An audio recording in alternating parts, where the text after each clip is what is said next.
Hello and welcome to another update video about Bitcoin. Yeah, we are in a sector-wide pullback.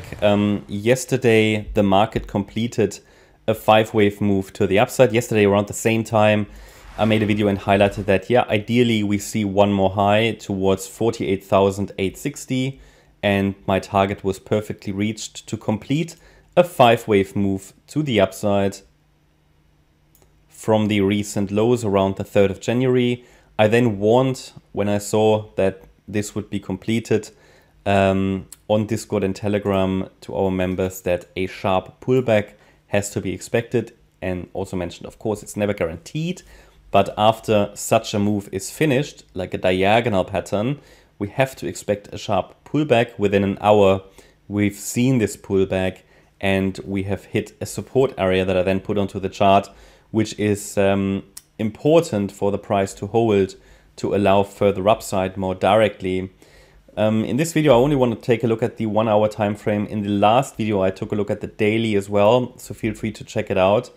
At the moment, as long as this support area is holding, there are 4 Fibonacci levels to watch that are relevant. But really, if this is an ABC structure in a wave 2 correction currently, the price should move a little lower. And overall, obviously, where do we come from? The idea is that the wave 3 finished here. The wave 3 of a move that started on the 11th of September. Wave 3 started on finished on the 9th of December. We had a wave 4 pullback. And then, yeah, I mean, the minimum expectations for this 5th wave are complete. What does that mean? That means that this entire move from the 11th of September lows could be finished, which means a much larger pullback could be due. However, a 5-wave move like this one that started here on the 3rd of January can always turn into a larger 5-wave move, especially because only the minimum targets and expectations were fulfilled. So, had, for example, this move extended a little more, yeah, I would be more confident that really a long-term or more, not long-term, but a more substantial top is in. But because it really only fulfilled the minimum expectations, it's small enough to allow for further extensions higher. And only after these 5 waves are done, circle waves 1, 2, 3, 4, 5, that only then really we can say that a long-term top obviously has been made. I shouldn't say long-term, I mean a more substantial top. Okay, so we have to allow for that, yeah, for that one more extension here. And how would that look like? Well, so we're obviously in an uptrend. Therefore, I don't want to confirm a top in place before the market hasn't given me sufficient evidence. Yeah? And what would be sufficient evidence? What would count as sufficient evidence?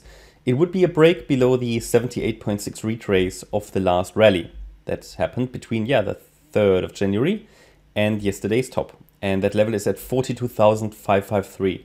So as soon as we get a sustained break below that level, I would probably see this as a much larger pullback. And it's also then a break below this ascending trend line. The price is still moving in an ascending broadening wedge, you could say, in a price channel. So that support level needs to hold. It's not only Fibonacci support, it's also the trend line support of a range in which the price is currently bound, within which it's bound. And this range started to evolve on the 11th of December. So how would such an extension look like? So first of all, we've seen likely here an A wave down. This here could still be, it could be a still evolving B wave. And then a C wave down could finish this. Possible ideal targets for a C wave here, 44,772 and 43,840. Down there around the 78.6 retrace would be quite deep for a C wave of a wave 2, but possible. But this here could, for example, turn into a wider flat structure. If I added a micro perspective on here, this could be a small A wave, a B wave, and a C wave. Possible. Now let's add a standard resistance area onto the chart for that B wave. Just gives you some levels to watch. And an area where the C wave of B could finish.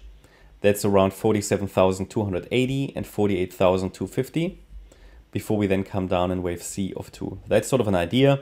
Of course, with this dip in support, again, minimum expectations of wave 2 would be fulfilled, but I would primarily assume and prefer that a larger correction unfolds. It's just, it doesn't look quite finished yet.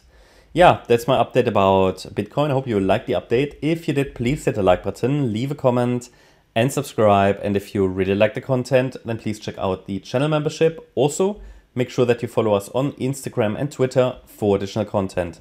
Thanks a lot for watching. Bye-bye.